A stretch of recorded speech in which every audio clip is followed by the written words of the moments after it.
So grabe, ang ganda dito mga parts ko, oh. Sa Balocop Bypass Road. Oh. So grabe, ang haba ng tinakbo ko mga parts ko. Tsaka ganda talaga, oh. Tsaka ganda ng kalsada rito, ha. In fairness sa Balocop, ha.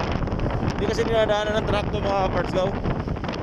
Nagawa lang nila jogging, mga siguro yung mga nagtatricycle lang, tsaka mga sasakyan, kotse, ganyan.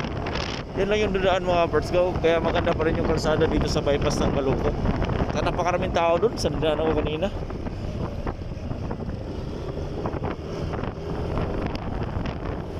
Oh, diba?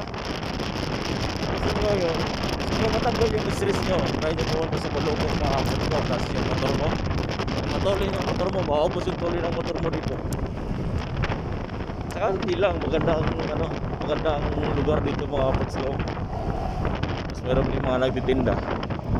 Magandang sabi niyan dito, Google, pambihira na yan, Gilid nga muna tayo.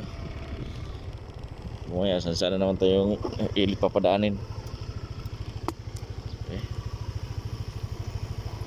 Yan, malapit na nga pala tayo sa sa location natin.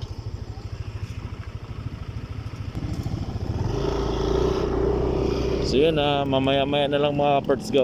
Pinakita ko lang sa inyo yung Balocop bypass. Napakahaba kasi kaya di ko pwedeng simula sa umpisa dahil yung gamit natin cellphone lang.